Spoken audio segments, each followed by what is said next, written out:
On the news, in Rivers State, 7 commissioners tendered their resignation from Governor Fubara's cabinet. Supreme Court opposed Nnamdi Kanu's treason charge. And inflation rate surged to 28.20 in November as the festive season approaches.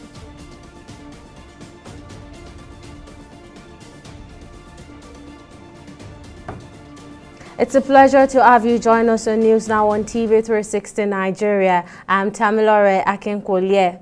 The ongoing crisis in Rivers State has escalated, with 7 commissioners now resigning from Governor Siminalayi Fubara's administration. The recent resignation includes the State Commissioner of Transportation, Jacobson Imbar, the State Commissioner for Education, Prince Chinedu, and the State Commissioner for Housing, Gift Wolu. These commissioners joined the wave of resignations that began with the State Attorney General and Commissioner for Justice, Zacchaeus Adango, and others. In his resignation, Imbina cited personal reasons and family commitment for his decision to step down as the Honorable Commissioner for Transport. Similarly, Wolu mentioned personal reasons that require immediate attention and the basis for his resignation, assuring continued support for the welfare and advancement of Rivers State. The wave of resignation highlights the deepening crisis and political dynamics in Rivers State, with key members of the administration stepping down for various reasons.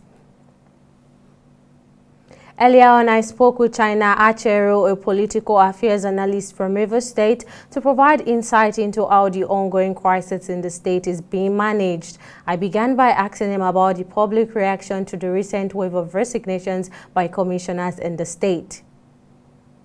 It's comical to most of us. A lot is comical. Now, for those who have political persuasions, now if you're on the side of the former Governor Wike, then you will have a different view. If you're on the side of the current governor, Sim Fubara, of course, you're going to have a different view. But for the neutrals in the state, it's comical. And a lot of people are just making jokes over it. It's like a house falling to pieces.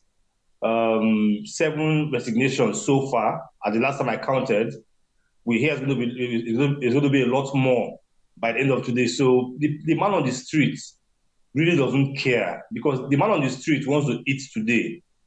He wants to be able to pay his house rent, to take care of his kids, get a job, get a paying hustle. That's the man on the streets.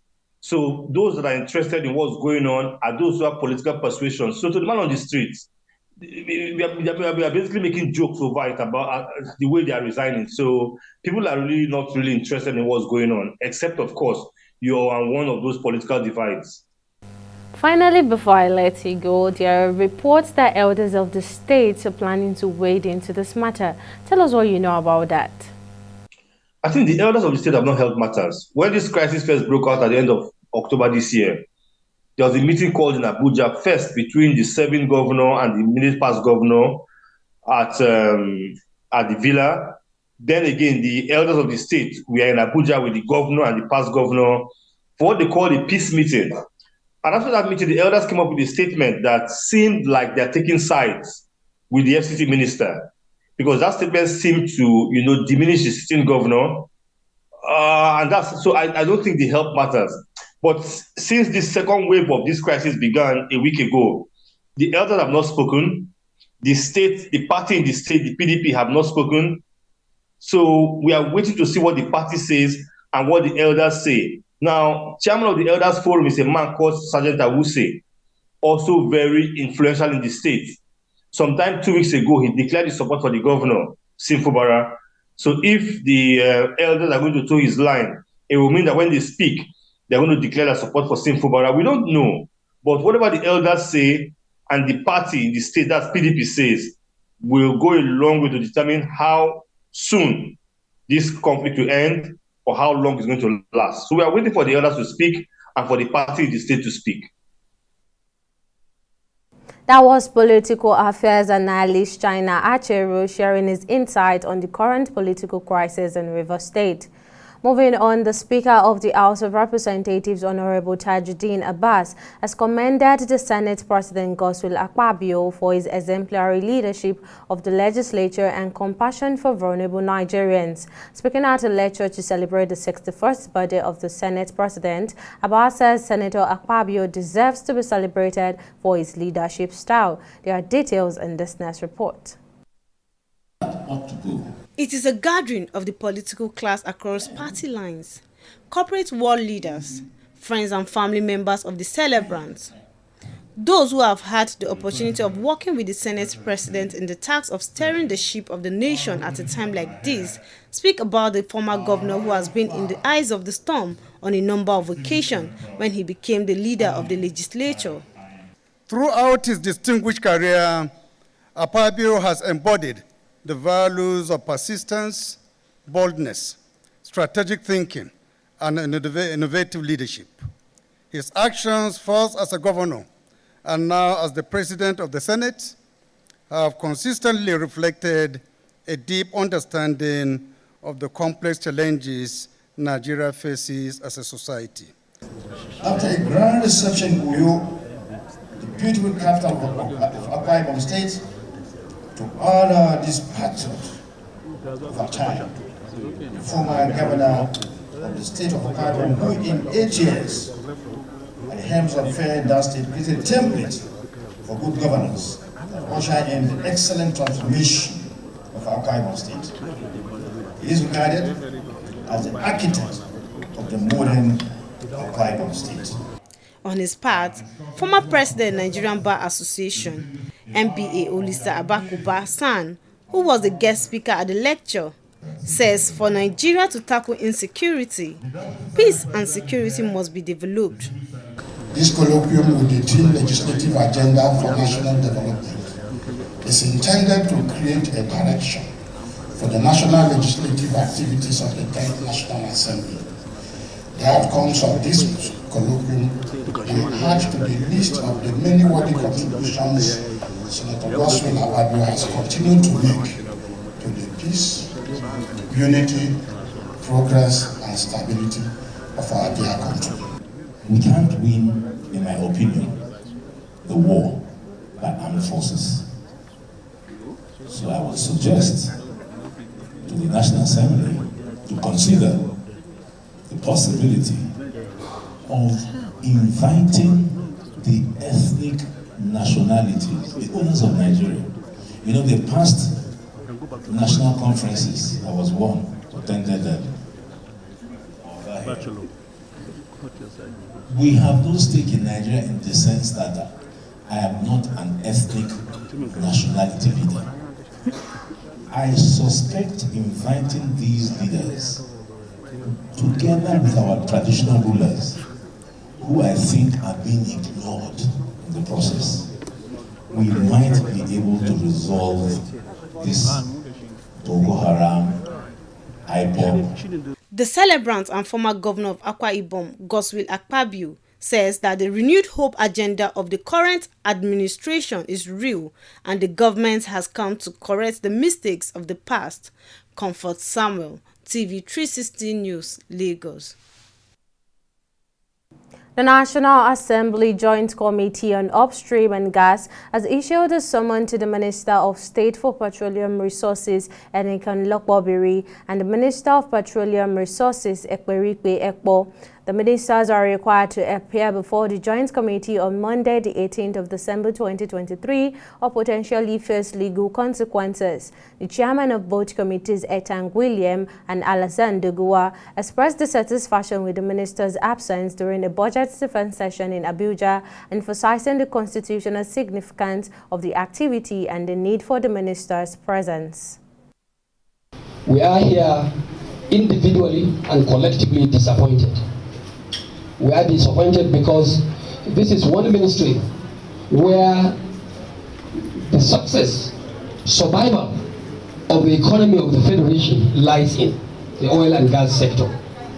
And more so, this is a ministry that we presume, based on tradition and precedence, that the President of the Federal Republic of Nigeria and the Commander-in-Chief is the supervising minister. And because of the importance of this ministry, he has also taken by way of wisdom the grace to appoint 2 ministers of state in this ministry. And here we are engaged in this very all-important ministry for a constitutional exercise where we represent the interests of our people, the people of the Federal Republic of Nigeria, but we don't have any of the ministers here in attendance. It is, to say the least, very, very disappointing. I felt so disappointed. The same reasons yesterday we shifted this meeting. Today again, we've not seen them. And I don't think it's good for our democracy. And I don't think it's good for us. The economic challenges in Nigeria continues to escalate as the latest report from the National Bureau of Statistics revealed a significant surge in inflation. The month-on-month increase of 0.87% from October 2023 to November 2023 contributed to a new record high in nearly 2 decades, with the headline inflation reaching 28.20 for November, which surpassed the October rate of 27.33%. Comparing the figure to November 2022, the year-on-year headline inflation rate witnessed a significant uptick, indicating an increase of 6.73 percentage points from the 21.47% recorded the same month the previous year. The new record high in almost 2 decades emphasizes the urgency of addressing inflationary pressure, requiring careful economic analysis and potential policies adjustment to mitigate the impact of the cost of living crisis on the Nigerian population. Now we have economist Akin Ogushola joining us to delve deeper into the recent surge in the inflation rate, which has reached 28.20%. Thank you for joining us, Akin Ogushola. Now, for the 11th time, the consumer price index have moved from 27.33% the last time to 28.20%. Now, is there any probability that this spike might stop soon? Okay, all right. Thank you very much. Looking at the trend from January up till now, for now, the probability that this trend will actually go down is very little. What will have made it to go down is assuming we started producing diesel locally. Probably if Dangote refinery or the Port Harcourt refinery has started production, and the price of diesel, the price of petrol has, dropped a little bit, then we can begin to envisage that our inflation rate will begin to go down. Because what actually made this inflation rate to go up a little in November was because of the price of diesel. Food inflation was high. Food inflation went up, and that was why the inflation rate also came up a little. So, and what usually made food inflation to go up, to go high, is because of the cost of transporting food items within the country, because it goes on diesel. And in November, the price of diesel per liter was 1,350 naira to a liter. So the cost of transporting food items within the country went so high. And that's why we see that inflation also went up. So if this continues, it will also continue to go. But in December, since we are going into the Yuletide season, we are envisaging that it will actually slow down a little, to go up, but it will slow down a little. Why? Because the price of diesel has come down a little to about 1,025 naira per liter.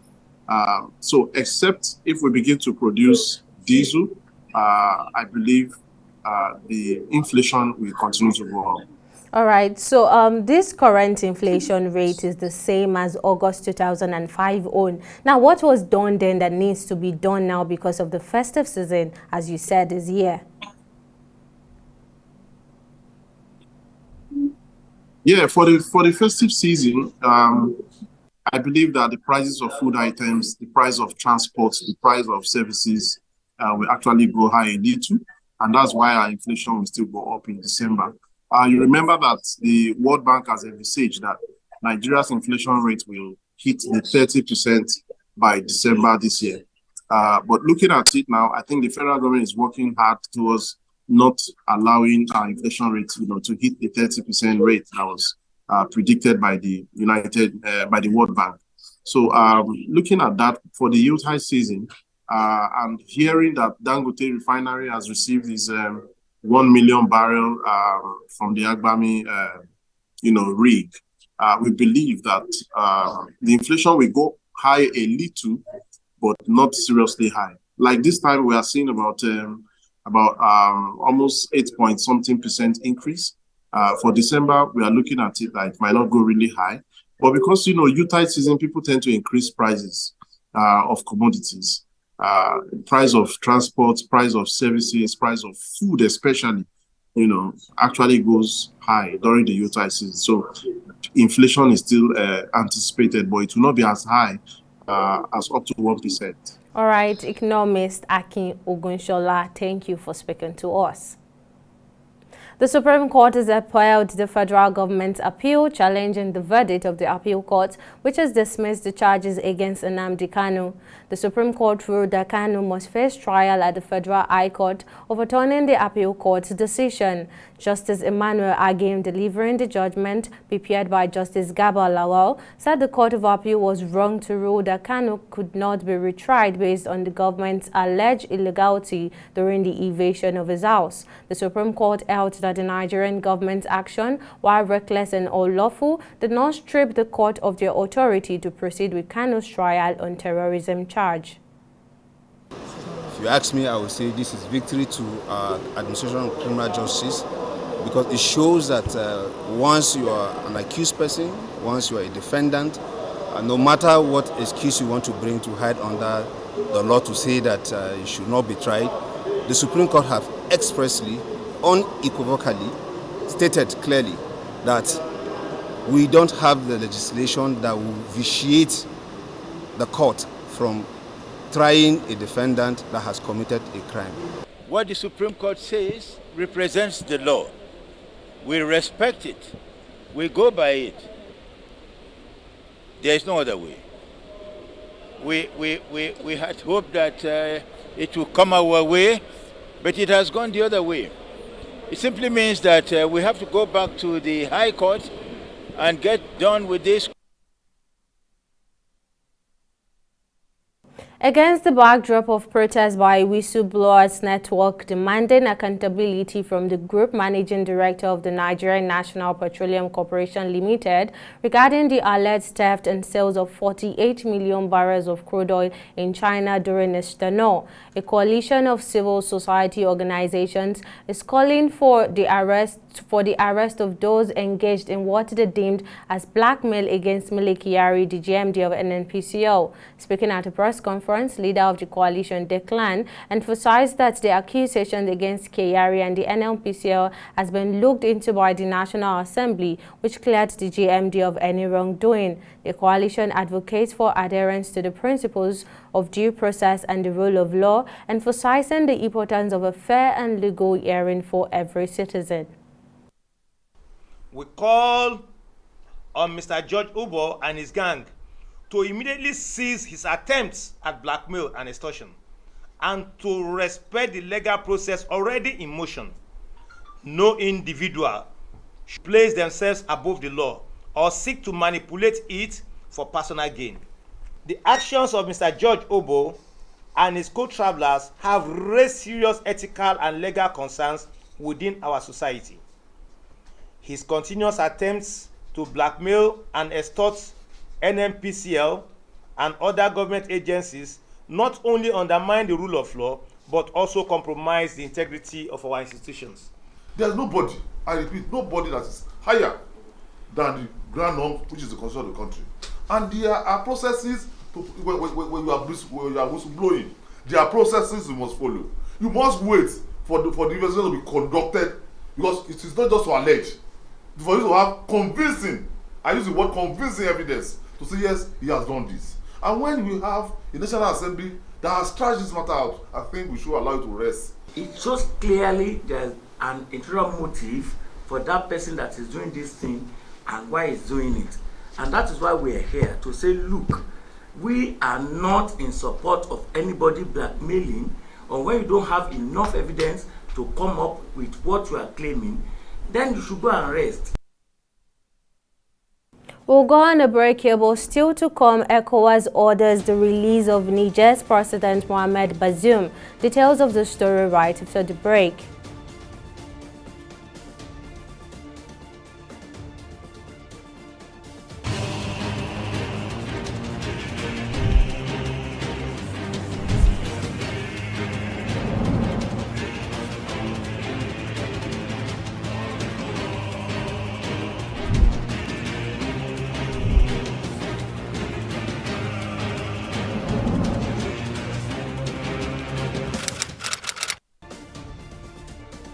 Welcome back. Now a quick recap of our top stories.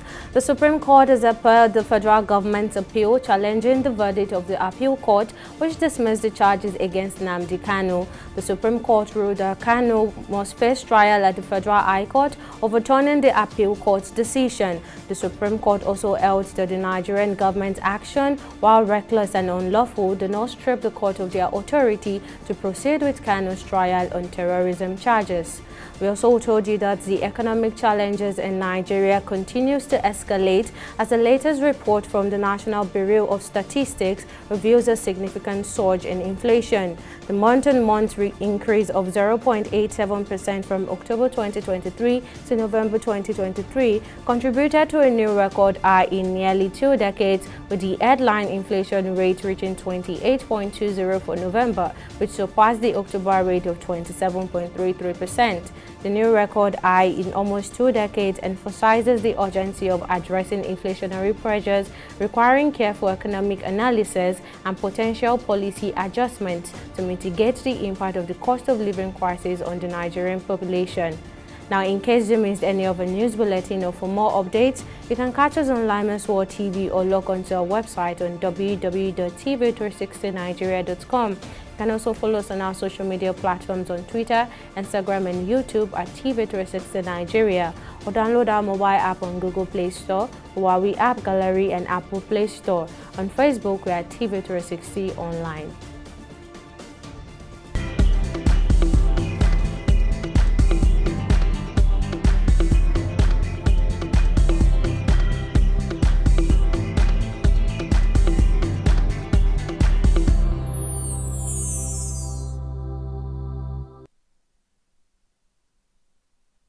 It's now time for business news. Let's now join Simi Sola Adigun for the latest. Over to you, Simi. Thank you very much, Tamilare. Welcome to Business News. Now, despite the Central Bank of Nigeria's assurance that there is enough cash stock in its branches nationwide, there seems to be demand of cash outweighing the supply as residents in some parts of Lagos lament the unavailability of cash at automated teller machines in banks or rationing by point-of-sale POS operators. Correspondent Comfort Samuel visited some parts of the city and files in this report.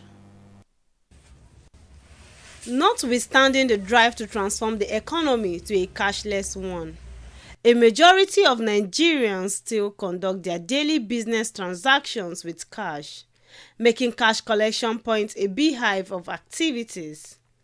Driving around the city, some of the ATMs were deserted because they were not dispensing cash.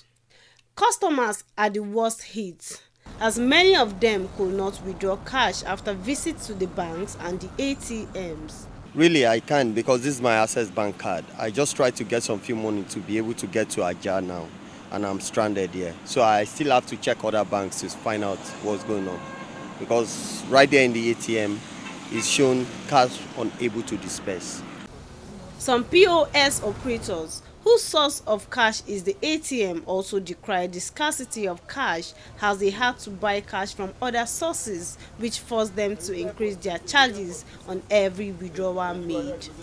It's so funny that you get to the bank, you have your cash there, you want to withdraw, and from the bank you hear that you cannot withdraw as much as you want to withdraw. Maybe you are intending with savings account that we are aware that you can withdraw 5,000 weekly, 5 million weekly. You get to the bank and they tell you for now you cannot withdraw more than 10,000. We've increased little. Like for instance, we were charging 100 naira on each 5,000 naira before, but presently we are charging 200 naira on each 5,000. many people feed on this cash over thing, especially business owners like me. This is my field of survival. So I would love if they can actually press down the cash flow so we can get enough like we should get. According to the latest data from the Central Bank of Nigeria, CBN, Nigeria's total money supply rose to 66.4 trillion naira in September 2023. This marks a significant increase of 36.2% compared to 49.3 trillion naira in September 2022. Nigerians will have to embrace other modes of payment as the demand for cash increases in the Yuletide season. Comfort Samuel, TV 360 News, Lagos.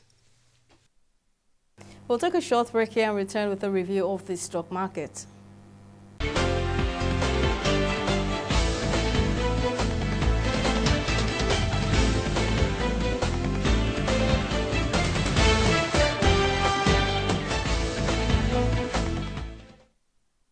It is the last weekday of trading and the local bourse recorded its first decline for the week, closing at 0.95%. That's despite a positive market breadth of 38 gainers against 16 losers. Now, leading the losing streak on the list of decliners is Universal Insurance Company with an end-of-day price depreciation of 7.14%, followed closely by Livestock Feeds. At the close of trading on Friday, 307 million volume of shares valued at over 6 billion naira were exchanged in 6,016 deals. A switch now to our select global stocks. Compared to the previous day trade, it's a switch as only Japan's Nikkei ended in the bulls at 0.87%, leaving the UK's FTSE and US Dow Jones both slipping to bear region at 0.97% and 0.014%. That's all on business and stock. Back to you, Tamilore. Thank you, Simisola. Now on the global scene. The Court of the West African Bloc, ECOWAS, has ordered the immediate and unconditional release of Niger's deposed President Mohamed Bazoum, who has been held since the coup on July 26. The court, based in Nigeria's capital Abuja, further directed that Bazoum be reinstated to his position as the president. The ruling says that Bazoum represents the state of Niger and remains the president, emphasizing the violation of constitutional rights in his detention. Niger is currently suspended from the Economic Community of West African States, ECOWAS. And finally, in sport, the recent FIFA ranking shows that Spain's women's national team has climbed the top spot for the first time, displacing Sweden from the #1 position. Spain, the reigning Women's World Cup champions, achieved this milestone after beating England in the World Cup final in August and delivering impressive performances in the UEFA Women's Nation League. They are now only the 4th team to reach the summit of the FIFA's ranking, following the United States, Germany, and Sweden. On the other hand, the Super Falcons of Nigeria have experienced a dip in the latest FIFA rankings, sliding 2 spots to the 34th position in the world. The rankings reflect the current standing of women's national teams based on their recent performances in international competitions. And that concludes our news bulletin for now. I'm Tamilore Akinkolie. Thank you for watching.